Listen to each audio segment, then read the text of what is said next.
എല്ലാവർക്കും നമസ്കാരം. ഇന്നൊരു വളരെ പ്രധാനപ്പെട്ട ജോലി അവസര വാർത്തയാണ് നിങ്ങളുമായിട്ട് പങ്കുവയ്ക്കുന്നത്. കേരള സർവകലാശാലയിൽ പുതിയ താൽക്കാലിക നിയമനത്തിന് അപേക്ഷ ക്ഷണിച്ചിരിക്കുകയാണ്. സർക്കാർ ജോലി ആഗ്രഹിക്കുന്നവർക്കും യൂണിവേഴ്സിറ്റി മേഖലയിൽ ജോലി നോക്കുന്നവർക്കും ഇതൊരു മികച്ച അവസരമാണ്. പ്രത്യേകിച്ച് +2 അല്ലെങ്കിൽ SSLC കഴിഞ്ഞ ഉദ്യോഗാർത്ഥികൾക്ക് വളരെ പ്രയോജനകരമായ ഒരു റിക്രൂട്ട്മെന്റ് ആണിത്. ഈ വീഡിയോയിൽ നാം ഈ ജോലിയുടെ മുഴുവൻ വിവരങ്ങളും A to Z ആയിട്ട് പരിശോധിക്കാം.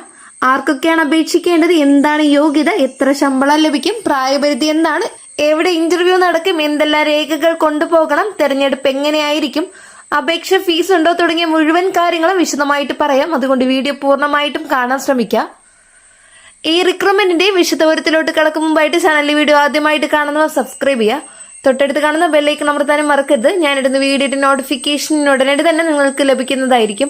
കൂടാതെ ജോലി അന്വേഷിക്കുന്ന നിങ്ങളുടെ സുഹൃത്തുക്കളിലേക്ക് ഷെയർ ചെയ്ത് കൊടുക്കുക, അവർക്ക് ഉപകാരപ്പെടും. ഇപ്പോൾ പുറത്തുവിട്ടിരിക്കുന്ന വിജ്ഞാപനം കേരള സർവകലാശാലയുടെ ഔദ്യോഗിക നോട്ടിഫിക്കേഷനാണ്. തിരുവനന്തപുരം കാര്യവട്ടം ക്യാമ്പസിലെ ഒരു ഭാഗത്തിലേക്കാണ് നിയമനം നടക്കുന്നത്. ഈ പോസ്റ്റിന്റെ പേര് വരുന്നത് ഫീൽഡ് അസിസ്റ്റന്റ് ആണ്. താൽക്കാലിക അടിസ്ഥാനത്തിലാണ് നിയമനം നടക്കുന്നത്. എന്നാൽ യൂണിവേഴ്സിറ്റി മേഖലയിൽ ജോലി എക്സ്പീരിയൻസ് നേടാൻ ആഗ്രഹിക്കുന്നവർക്ക് നല്ല അവസരമാണ്. ഇനി വിദ്യാഭ്യാസ യോഗ്യത കാണാം. ഈ ജോലിക്ക് അപേക്ഷിക്കാൻ വേണ്ട അടിസ്ഥാന യോഗ്യത SSLC പാസ്സായിരിക്കണം.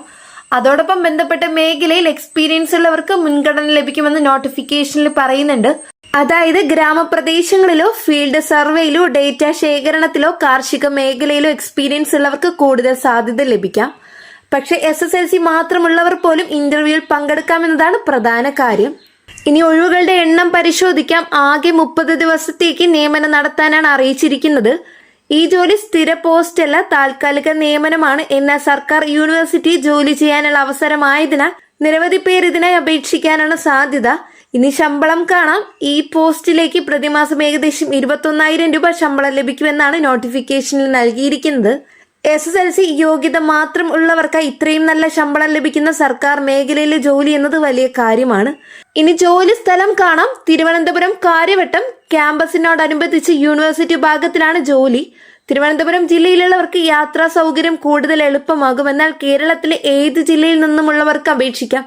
ഇനി പ്രായപരിധി കാണാം. നോട്ടിഫിക്കേഷനിൽ പ്രത്യേക പ്രായപരിധി വിശദമായിട്ട് പറഞ്ഞിട്ടില്ല. സാധാരണ സർക്കാർ യൂണിവേഴ്സിറ്റി താൽക്കാലിക നിയമനങ്ങളിൽ യുവാക്കൾക്കും മധ്യവയസ്കർക്കും ഒരുപോലെ അവസരം ലഭിക്കുന്നതാണ്. അതിനാൽ യോഗ്യതയുള്ളവർ എല്ലാവരും ഇന്റർവ്യൂ പങ്കെടുക്കാൻ ശ്രമിക്കണം. ഇനി തിരഞ്ഞെടുപ്പ് രീതി കാണാം. ഈ നിയമനത്തിന് എഴുത്തു പരീക്ഷയില്ല, നേരിട്ടുള്ള ഇന്റർവ്യൂ വഴിയാണ് തിരഞ്ഞെടുപ്പ് നടക്കുന്നത്. അതിനാൽ അപേക്ഷ നൽകിയ ശേഷം ഷോർട്ട് ലിസ്റ്റ് ചെയ്യപ്പെടുന്നവർക്ക് നേരിട്ട് ഇന്റർവ്യൂവിൽ പങ്കെടുക്കാം. ഇത് വളരെ പ്രധാനപ്പെട്ട കാര്യമാണ്. കാരണം PSC പോലുള്ള ദീർഘകാല പരീക്ഷ നടപടികളില്ലാതെ നേരിട്ട് ജോലി നേടാനുള്ള അവസരമാണിത്. ഇനി ഇന്റർവ്യൂ തീയതി കാണാം. ഇന്റർവ്യൂ നടക്കുന്നത് 2026 ജൂൺ 3-ാം തീയതിയാണ്. രാവിലെ 10:30 മണിക്കാണ് ഇന്റർവ്യൂ ആരംഭിക്കുക. അതിനാൽ പങ്കെടുക്കുന്ന ഉദ്യോഗാർത്ഥികൾ സമയത്തിന് മുമ്പ് എത്തിച്ചേരണം. ഇനി എവിടെയാണ് ഇന്റർവ്യൂ നടക്കുന്നതെന്ന് കാണാം. കേരള സർവകലാശാല ബന്ധപ്പെട്ട ഭാഗത്തിലാണ് ഇന്റർവ്യൂ നടക്കുന്നത്. കൃത്യമായ വിലാസവും വിശദാംശങ്ങളും യൂണിവേഴ്സിറ്റിയുടെ ഔദ്യോഗിക നോട്ടിഫിക്കേഷൻ നൽകിയിട്ടുണ്ട്. നോട്ടിഫിക്കേഷൻ ലിങ്ക് ഡിസ്ക്രിപ്ഷൻ ബോക്സിൽ നൽകിയിട്ടുണ്ട്.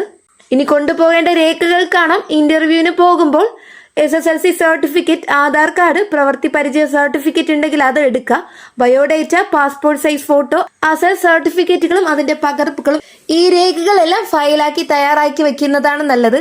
ഇനി അപേക്ഷ എങ്ങനെ നൽകാമെന്ന് കാണാം. ഇത് ഓൺലൈൻ അപേക്ഷയല്ല, വാക്കിംഗ് ഇന്റർവ്യൂ രീതിയിലാണ് നിയമനം നടക്കുന്നത്. അതായത് നിശ്ചിത തീയതിയിൽ രേഖകളുമായി നേരിട്ടെത്തി ഇന്റർവ്യൂവിൽ പങ്കെടുക്കണം. ചില സാഹചര്യങ്ങളിൽ മുൻകൂർ ബയോഡേറ്റ ഇമെയിൽ വഴി അയക്കേണ്ടതുണ്ടാകാം. നോട്ടിഫിക്കേഷനിൽ നൽകിയിരിക്കുന്ന ഇമെയിൽ വിലാസത്തിലേക്ക് ബയോഡേറ്റ അയക്കുന്നത് നല്ലതാണ്.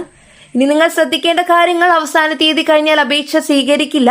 ഇന്റർവ്യൂ ദിനത്തിൽ വൈകി എത്തുന്നവർക്ക് അവസരം നഷ്ടമാകാം. അതിനാൽ മുൻകൂട്ടി യാത്രയും രേഖകളും തയ്യാറാക്കി വെക്കണം. ഇനി ആർക്കൊക്കെ അപേക്ഷിക്കാമെന്ന് കാണാം. SSLC കഴിഞ്ഞ് ജോലി അന്വേഷിക്കുന്നവർക്ക് അപ്ലൈ ചെയ്യാം. സർക്കാർ മേഖലയിൽ ജോലി ആഗ്രഹിക്കുന്നവർ, യൂണിവേഴ്സിറ്റി ജോലി താല്പര്യമുള്ളവർ, താൽക്കാലിക ജോലി വഴി അനുഭവം നേടാൻ ആഗ്രഹിക്കുന്നവർ, തിരുവനന്തപുരം ഭാഗത്തുള്ള ഉദ്യോഗാർത്ഥികൾ, ഇവർക്കെല്ലാവർക്കും ഈ അവസരം വളരെ ഉപകാരപ്പെടും. സുഹൃത്തുക്കളെ, കേരള സർവകലാശാലയിൽ ഇപ്പോൾ വന്നിരിക്കുന്ന ഈ റിക്രൂട്ട്മെന്റ് വളരെ നല്ലൊരു അവസരമാണ്. പ്രത്യേകിച്ച് വലിയ പരീക്ഷകളോ അപേക്ഷ ഫീസുകളോ ഇല്ലാതെ നേരിട്ട് ഇന്റർവ്യൂ വഴി ജോലി നേടാനുള്ള അവസരം എന്നതാണ് ഏറ്റവും പ്രധാനപ്പെട്ടത്. അതിനാൽ യോഗ്യതയുള്ളവർ ഈ അവസരം ഒരിക്കലും നഷ്ടപ്പെടുത്തരുത്. ഈ വീഡിയോ ഉപകാരപ്പെട്ടെങ്കിൽ ലൈക്ക് ചെയ്യാനും നിങ്ങളുടെ സുഹൃത്തുക്കൾക്ക് ഷെയർ ചെയ്യാനും മറക്കരുത്. ഇനിയും കേരള സർക്കാർ ജോലികൾ, യൂണിവേഴ്സിറ്റി റിക്രൂട്ട്മെന്റുകൾ, സ്കോളർഷിപ്പ് വാർത്തകൾ എന്നിവ അറിയാൻ ചാനൽ സബ്സ്ക്രൈബ് ചെയ്യാനും തൊട്ടടുത്ത് കാണുന്ന ബെല്ലൈക്കൺ അമർത്താനും മറക്കരുത്. നെക്സ്റ്റ് ഒരു ജോബ് അപ്ഡേറ്റുമായിട്ട് വീണ്ടും പുതിയൊരു വീഡിയോ കാണാം. എല്ലാവർക്കും നന്ദി, നമസ്കാരം.